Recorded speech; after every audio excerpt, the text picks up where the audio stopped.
All right, good morning, everyone. Rise and shine with Global Entertainment News Morning Boss. I'm your host, Steven, ready to kickstart your day with all the fresh news and stories. And right here with me, bringing our own spark to the studio is. Bella. All right, let's dive into today's headline, Fresh on Punch and Daily Justice. Today's top story from the Punch.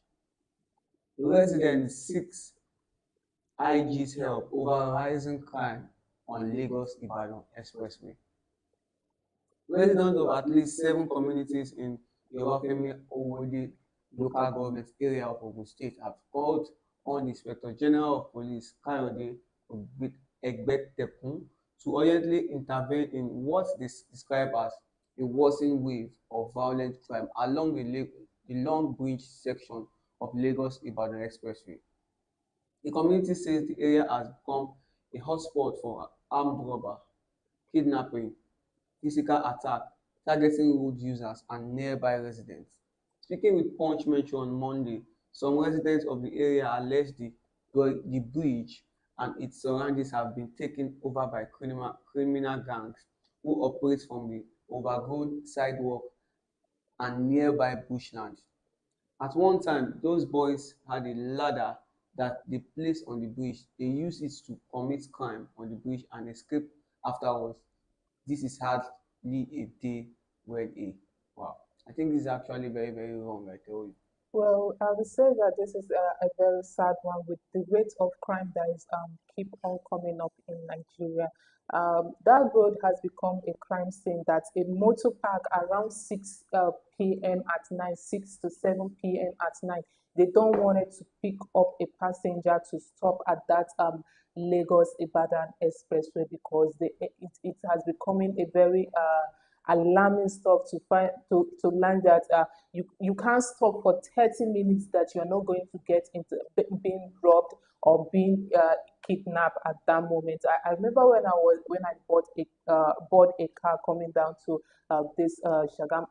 The driver that the passenger there was like, this is where she wanted to stop at that Lagos, but the other passengers were complaining, were telling the driver that it's not good for you, can't risk other people's lives. So you can imagine the state that we are now in Nigeria, that nowhere is safe for you, not even in your own car, not even by just saying that, okay, let you stop by the roadside and pee, and then you don't feel safe, and that is not supposed to be.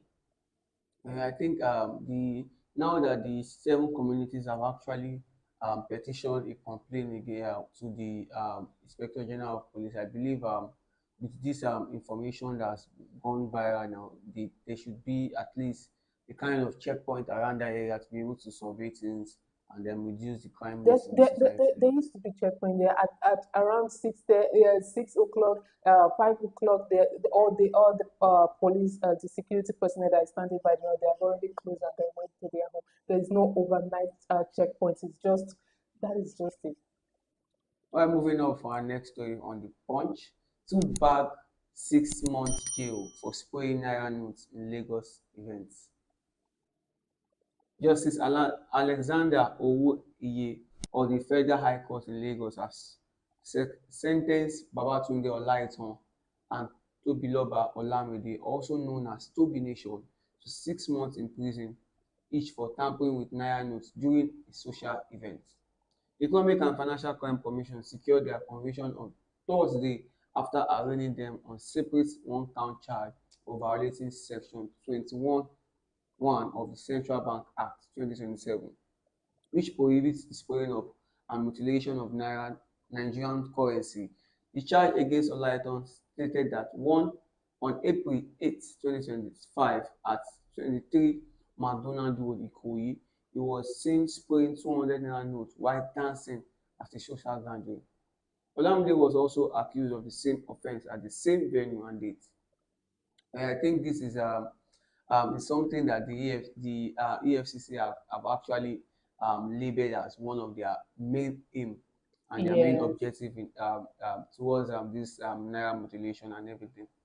There's also another video that surfaced online where we saw Tom Polo also Yes, stepping spraying on note and everything. But a social, let me say, a social media person actually called the Nigerian police to us is that he should actually look into it and then take the legal action, because if it's going to be on the, let me say, the middle class alone, it should also include the higher class, because there's this other video where this one of the Nigerian richest person's son was actually doing the same thing, but I don't think that has ever made it to the court or even to being arrested for it.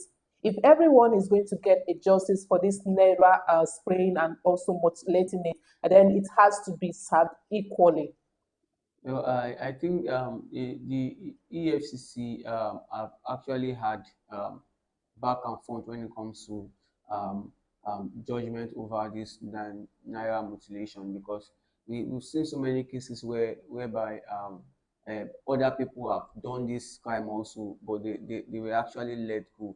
But this case of I think T dollar and to the nation is actually very very sad for us seeing EFCC always trying to show their veto power when it comes to The common citizen. the youth and I don't know, maybe it's because these people they've actually I don't think it's actually the Naira mutilation that made them arrest them or probably give them this 6 month jail time, because I feel there's more to it, because most people are saying they're actually suspecting them of internet fraud and everything.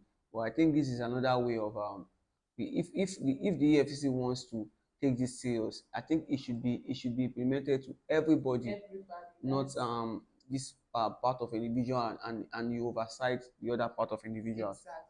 You can imagine the funniest part when they say the Tom Polo, even up till now, the police have not even come out to say that, or it has not even made it to the news that this Tom Polo of the person has actually been caught by the security personnel or the EFCC about the Naira mutilation, because he was caught while stepping on this money. It's not just by spraying alone, it's also by stepping on it and then using anything, writing on it is actually supposed to be against the law. All right, moving up to our next story, top story and news from Punch. UK unveils plan to slash annual immigration by 100,000. United Kingdom government has unveiled a sweeping set of immigration reform aiming to at reducing net migration by around 100,000 people each year. The new immigration white paper released on Monday outlined change across work visa, international study, asylum policy, enforcement, and long-term settlement. One of the most significant change is that legislation legislation will be brought in to make clear that the government and parliament, not courts, determine who should stay, tackling misuse of Article 8 right to family life to block deportation. In a move to limit work relation migration, skilled workers will now need university level qualification, and the salary thresholds required for visa will increase. Well, I think this is why I came across this yesterday about the new policy the UK is actually bringing in, because the US also came out, I think this week also, to say for a citizen to collect citizenship, for you to come into their country and collect citizenship, you have to work, not even live for 10 years. You have to work for 10 years, even though the child is even though you come to the country to give birth to a child, the automatic citizenship will not be given to that child again, except the child is up to 10 years. I think this is actually really going viral in almost every nation now, because Yes. the way immigrants come into countries and take over so many things there is what people are actually fighting for. And I think it's actually a good step to reduce So, it reduce terrorism also, because people can actually we've seen cases where people stayed in the country for 15 years just to plot a plan of doing something evil. exactly. I feels like this thing about the US, let me say, the United Kingdom about their immigration plan. I feels like they really wanted to avoid some certain things like the illegal immigration and all that crime that is actually happening when it's being searched or traced to find out that those people are actually being illegally staying in the state. So I feel that it's going to be in a good way because whoever that is planning to leave for the UK now needed to plan themselves very well instead of thinking of going into the shorter routine of not compiling to the embassy and all that. All right, moving on to our next story from the Punch. US-based Nigerian jailed 45 months for forced labor. A Nigerian woman based in the United States of America, Bolaji Bolarinwa, has been sentenced to 45 months imprisonment for recruiting and subjecting two Nigerians to forced labor. The US Department of Justice, in a statement obtained from its website on Monday, disclosed that Bolarinwa was convicted on counts bordering on forced labor, alien harboring, and servitude. The statement noted that between December 2015 and October 2016, she recruited two victims from Nigeria and consigned them to perform domestic labor and child care service for her children through physical harm, threats of physical harm, isolation, constant surveillance, and psychological abuse. This is actually This is a very tough one. You know, this thing is actually one of the most common thing in Nigeria that we don't the Nigerian security or they don't actually talks about it. So when you travel out to other people's land, you don't feel like whatever that is being allowed back in your own country, you can actually just impose it on people like that. How can you go to someone else and then you have the both step to bring two of your of the same country with you and then you have to treat them into forced labor? That is not allowed there. Even if you're going to feel like you are doing them a favor by bringing, it's not allowed there. well, it's for me. I see it as something that it's not the first time for someone to have that kind of courage to place but not only one person, two persons in forced labor. Definitely, I feel what that particular people or the two victims would actually have been through. Imagine you stay in a four-wall area for almost for more than 9 months. It's to me I see that also kidnapping. If I may use that word because you are forcibly putting someone in your house without the person going out. Definitely, it's also a form of kidnapping. Exactly. Well, moving up to our next story from our top story from the Daily Trust. Bandits adopt five, loot food in Plateau market. According to eyewitness, the assailants stormed the market around 11 a.m. On motorcycle, firing sporadically and looting shops. They reportedly stole large quantity of food and medical supply. The market, which draw hundreds of buyers and sellers from surrounding areas, was in full operation when the attack occurred. Items like rice, flour, beans, and beverages were among those looted. The surrounding community and sorry, they surrounded the community and went directly to the market where they kidnapped five shop owners. It seems the attack was strategically timed to coincide with market days, said Chappie, is the leader in Wase. Wow. I think this is actually very this case of insurgency everywhere in the country is actually going rampant.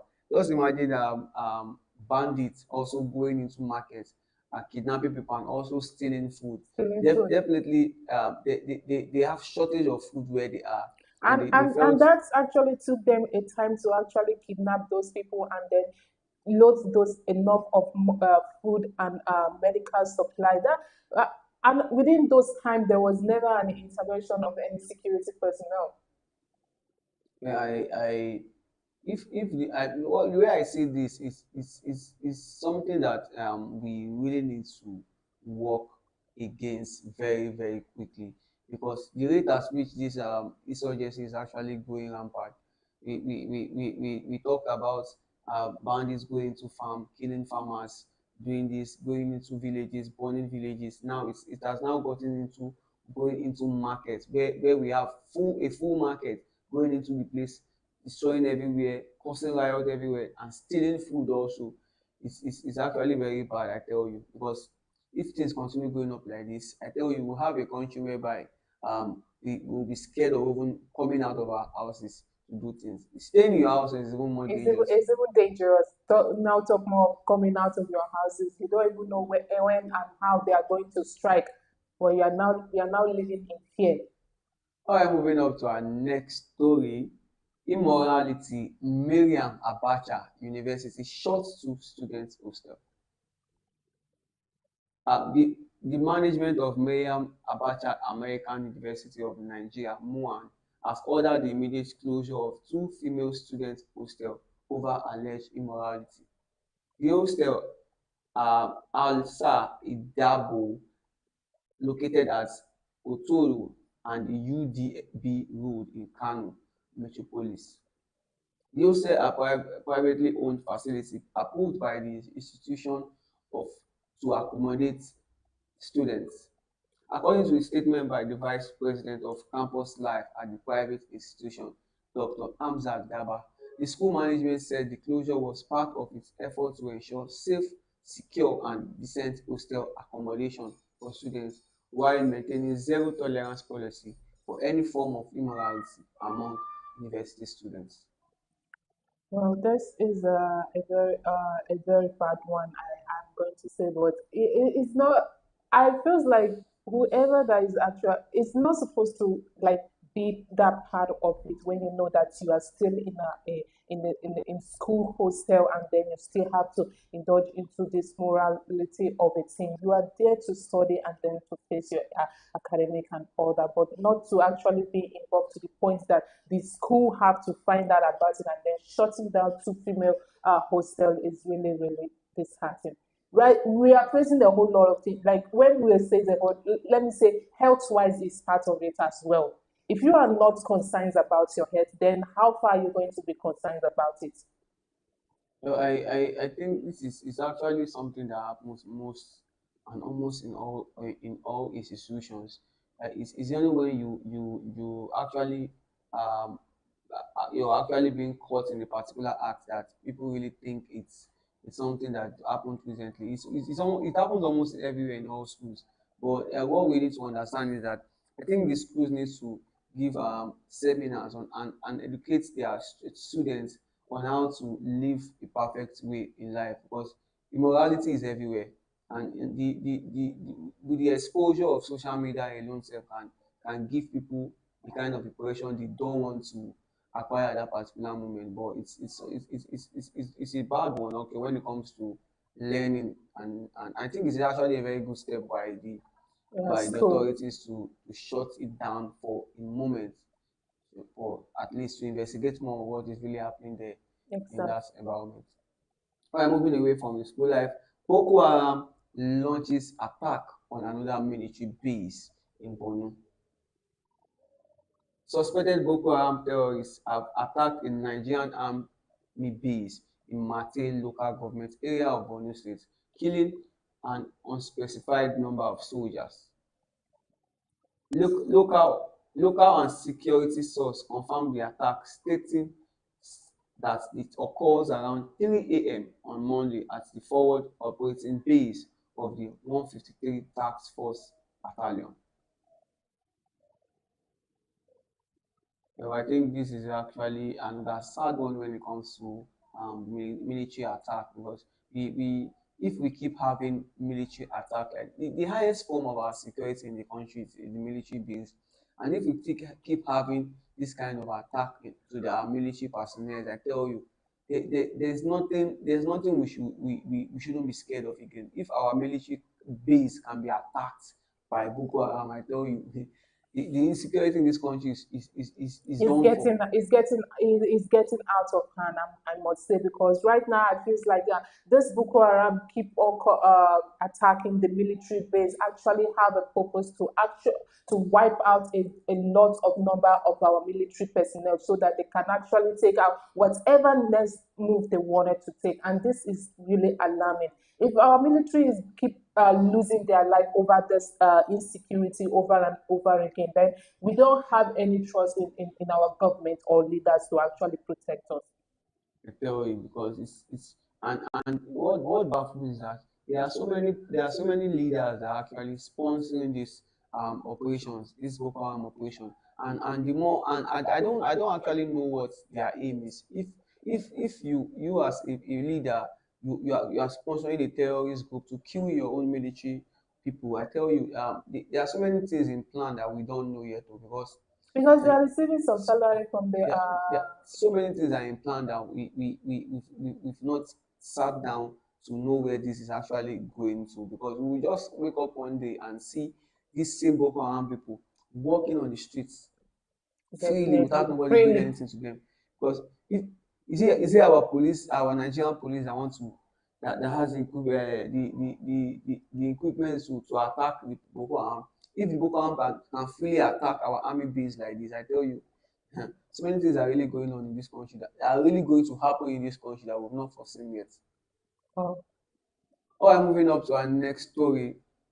Federal government moves to lower cost of pharmaceutical products. The Coordinating Minister of Health and Social Welfare, Professor Ali Bate, says the Federal Executive Council (FEC) has approved Medipol, a group purchasing organisation as supplier of essential healthcare products across Nigeria. Partey said this while briefing State House reporter at the end of the sixth FEC meeting of the year on Monday. He said the medical project project will be executed through the federal government Basic Health Care Provision Fund, and also eventually through federal tertiary hospital to negotiate lower prices. So it's using monopsony power of government as a large buyer of those commodities to negotiate lower prices and then channel those commodities to the areas of need. oh, if that is going to be, I think is actually a good one, because I will definitely going to testify that most of the let me say the medication we are getting now in Nigeria is skyrocketing.